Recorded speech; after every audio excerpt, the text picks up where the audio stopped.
If you're not at least across the latest news from OpenAI in your consulting business, then you may be falling behind. Welcome to your Consulting Business Podcast. My name is Russell Pearson, and this is episode number 57. There has been some really interesting news in the world of artificial intelligence in the last couple of days. And in fact, this podcast is probably going to come out about a week after that news has been released. So you may have absolutely seen what I'm going to talk to you about, but if you haven't, then you need to check it out. We've been wanting to have a look at, is there a way to create sort of avatars of an ideal staff member or people who can support us in working, as assistants within our business or to do specific tasks for the business. Now, I had predicted that would probably take 2 years to happen. It has taken less than 12 months from the official launch of OpenAI to the public to actually see this feature come to life. Now, what is the feature itself? Well, it's about creating custom GPTs, which means that just like there is an OpenAI chat GPT, there's a way to chat with a general bot that actually knows a whole bunch of information up to 2021. And then with ChatGPT 4, it's got a lot more power behind it, a lot more smarts as well. You can now take that concept with the premium package. I think you need to have at least the ChatGPT 4 option. And you can now start creating your own customized avatars, your own customized GPTs that will do specific tasks in a specialty way, so it seems like you've got a number of specialists on your team. So if you're running a consulting business, really what this is going to do is speed you up, right? So it's not something to be scared of necessarily. It did freak me out a little bit. But the ability for you to, have a third party ask you a series of questions or to speed up research or to do specific activities for you is going to enable you as a sole practitioner, which is the majority of you out there, working on your own, to have this real team around you so that you can brainstorm things quickly and ideally get things to market. Now, the GPTs themselves, they're mainly text-based. They are able to actually create visuals and the like, but they are having some challenges with just reaching out to the internet. You can usually add plugins into them, but these GPTs themselves don't necessarily come out of the box that way. There are fantastic things that you can do from an API point of view. You can add more coding and things like that, but I don't want to talk about the coding side of things. That and auto GPTs and the like have been able to be done for some time now. So if you have a coding background, you're probably already engaging these things to move them forward. But what's great about what's just happened is you can now do this without any coding language at all. And so all you need to do is you need to go to your OpenAI account into ChatGPT, and I'll just flip across to that so you can actually see it. If you're listening to the audio podcast, this is one I suggest go and have a look at the YouTube channel we've got over there. Just look for Russell Pearson or Your Consulting Business Podcast, and you'll actually find this episode all about AI and using GPTs in your business. But ideally, it's going to look a little bit like this. Now, if you go across to the website, you've logged in, you can actually just go to /GPTs/editor, or a faster way there, if you just go /create, you'll be able to land on this page, which enables you to create new GPTs, right? You can actually build it yourself without any coding assistance. So in here, it's going to ask you a simple question. Hi, I'll help you build a new GPT. You can say something like, make a creative who helps generate visuals for new products.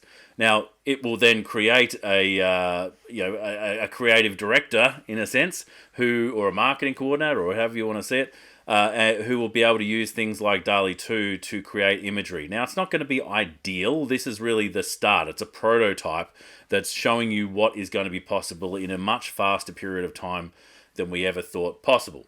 Now, there's another example. Make a software engineer who helps format my code. Now, the coding side of things, I have seen some amazing quality in code.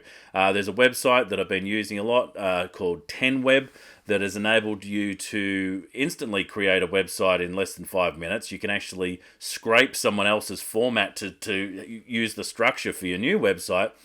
But more than that, it's actually created code that is so high quality that you're getting this 100% ranking on speed and the Google assessment on speed. So for search engine optimization, it's going to be even better. So I'd ask the question, what would you like to make? And so we could make all sorts of different things. But one of the things I want to show you is one that came out of the box. There are some customized, already pre-built versions of these GPTs. And what I've done is I've gone and added one of them to my profile.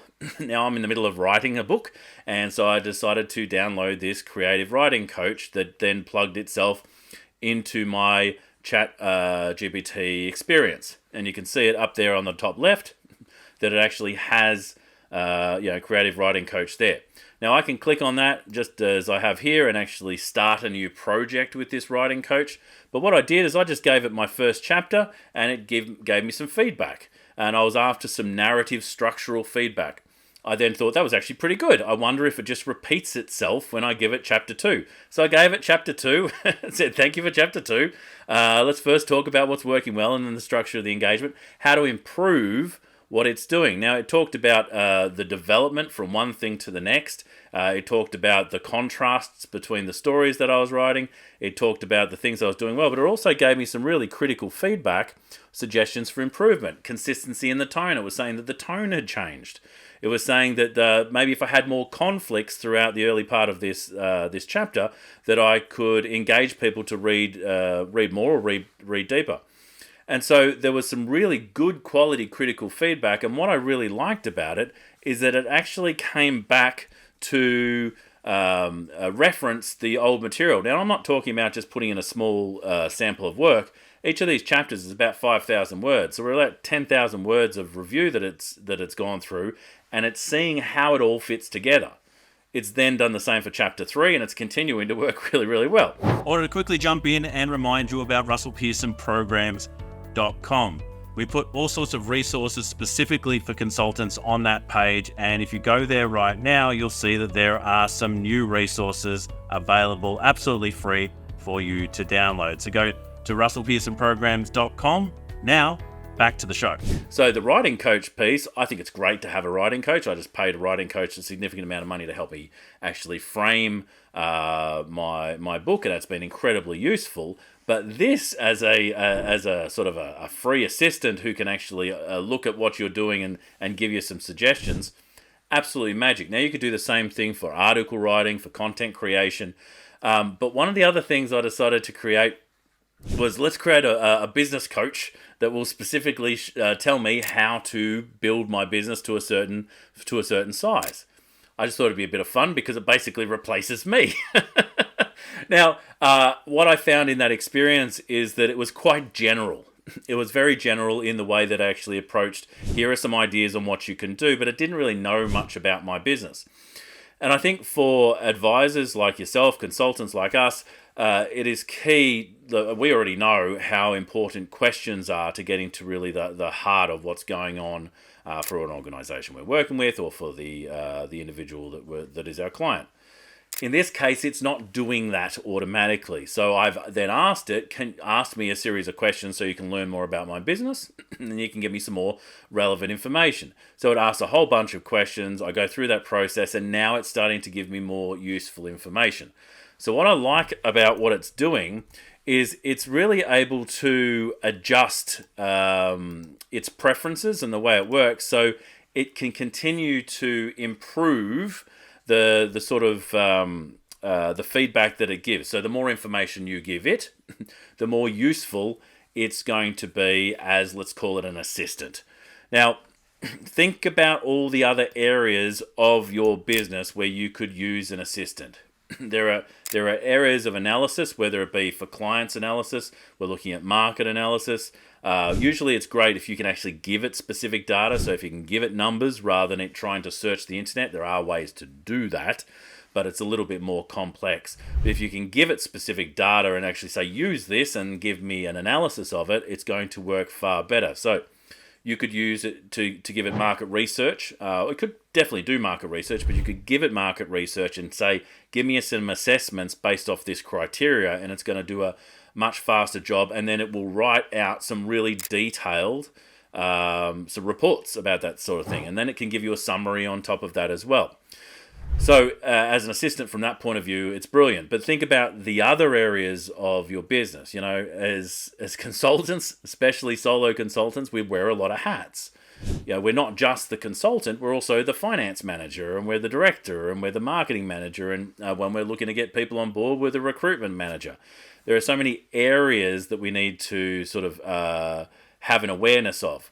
But often we don't give ourselves the time, even though we probably should, to look at all those areas of business. And we focus maybe a little bit more on the sales and marketing and delivery side of what we do. Well, let's take the idea of profitability. So we've got accountants, which are absolutely excellent. Hopefully you've got a good accountant. If you don't, definitely get a good business accountant. But the ability to have maybe a financial assistant that actually sits alongside us, and we feed it, profit and loss statements, some balance sheets, some projection type stuff, or even we just give it the profit and loss and over time and the balance sheet, and ask it to do some projections, to create some budgets, to actually analyze areas where we could reduce costs. Now, I've started to get really not just invested in artificial intelligence. I've been in the tech space for over 27 years. And so my knowledge in that space means that I'm always curious about where things are going. And so I'm starting to look at the use cases that people are using these for. And at the moment, they're not that fantastic, but they do show you where things can go. So one guy used the program to become sort of a financial advisor to assess his expenses. And so he went through and gave it all, his financial data and even access to his bank. That sounds a little scary, but I'm pretty sure he just gave it bank statements and got it to assess what's happening. What do they see? What are the trends? Where are the areas for improvement? And I think it saved him, like in the first couple of hours, like $270 just in additional payments that were just coming out of his account without actually, without him even realizing, because they were part of subscriptions that he didn't really need. They were part of things that shouldn't have been charged. That was amazing for it to find that. And it actually asked this very weird question, which is this thing that you just got when you went on that flight, because it noticed that had happened.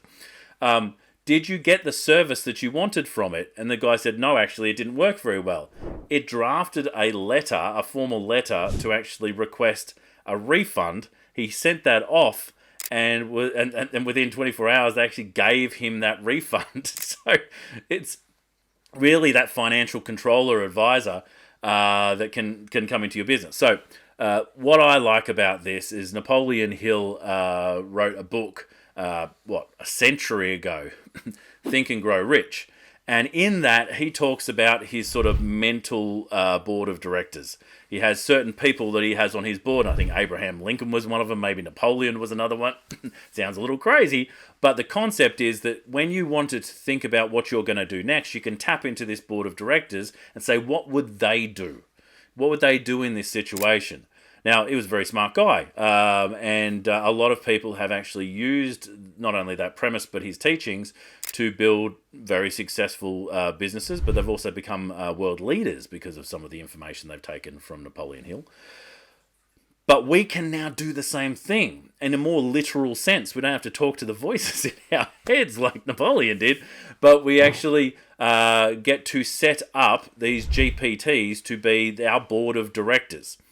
And so we may have a decision that we want to ask our board without actually having to have a formal paid human board. And we may just go, all right, we're going to design a financial controller who's going to be, and we can give it personality, by the way. And that's what I did with one of the GPTs I created. It's going to ask challenging questions. It's going to actually give critical feedback. And so we can give it a suggestion of what we're thinking of doing next. We can ask the finance director. We can ask the marketing director. We can ask the sales director. We can ask the market research director. It's endless. How many of these people do you want on your board? And you've now got this opportunity through this program, and it's not absolutely free. You need the premium account to have it, but to play with it, it is absolutely free. So go check it out. But you now have this opportunity to have this board of directors who is going to be on your side, and you can ask a series of questions to have it, do a sanity check with you. Often our businesses are quite lonely, right? So the ability to do a bit of a sanity check without having to set up an appointment and actually bring people together. And, as I said before, it's good to have a good accountant, but you might only see that accountant once a quarter. You might only see that accountant once a year. I suggest seeing an accountant more often than that. But this enables you to do those sanity checks, whenever you want. You could be doing it weekly. You could be doing it monthly. I think monthly is a great opportunity for you to do this round table board discussion with a number of these artificial intelligences. Now, this is early days. Is all the information going to be 100% correct? No, but I do like the idea that it asks you questions, because those critical questions, as we know as consultants, are very useful for us to start looking at things from a different point of view. I've started to use these on a near daily basis, but definitely every week, to help me brainstorm the things that I'm designing, to actually give me critical feedback on what I'm thinking of actually doing. And it is definitely doing that role for me. I'm not concerned that I'm going to be suddenly taken over by the robots. I think a lot of people are already saying this line, that it's not the robots that are going to actually take over your job. It's the other consultant who is really good at using the bots that's going to be the one who takes your job. But I'm not scared about that. I think that very much like coaches, it's people leave consultants. They don't leave processes. And so, it is your personality. It's the way that you engage people. It is that is the magnet that actually defines whether people know, like, and trust you, which is core to you actually not just getting clients, but being able to do great work. But GPTs are this next evolution. There are a lot more announcements that came out from OpenAI. I would suggest you go and check those out. They're more about its speed improvements and some other sort of a boost to, it's called Turbo, I believe, to ChatGPT 4. And there's other things coming down the pipe. But some of these elements are actually hard to find. If you go and have a look at the OpenAI blog, you'll see a lot more about the announcement and about GPTs and how to get more involved. But as I said before, if you can just go to this simple URL, and that's chat.openai.com / you can actually just put /create or /GPTs /editor. You will be able to see what that's all about. Obviously, you'll need to have an account that can log in and have the feature available. I believe the feature is global now, but you might have a different experience depending on where you are in the world. But if you do have that premium account, you will have access to it, and you can start using it now and start using it in your business. Now, I'd be interested to know, what would you like to use it for? What is an assistant that you would like to have in your business? Who would you like on your board of directors? It's an interesting question. You could have famous people from history be on your board of directors. These are some of the GPTs that you could customize for your personal experience, and you could really have a bit of fun with it. If you haven't already subscribed, do make sure you subscribe to this podcast and to the video version of the podcast for more episodes just like this. If you haven't already seen it, go to russellpearsonprograms.com, because we've got a free resource there you can download. Currently, well, actually, who knows when you'll be watching this, so I won't say what it is, because we do change them up from time to time, but definitely go to russellpearsonprograms.com and check that out when you can. Give us a thumbs up and actually like the episode if you like it. Leave a review. I'd love to hear that. But also just leave that question, or the answer to that question. What assistant would you like in your business? Because that is the opportunity that you might find from these new customizable GPTs. Until next time, my name is Russell Pearson. Stay passionate, and I will catch you on the next one. Bye for now.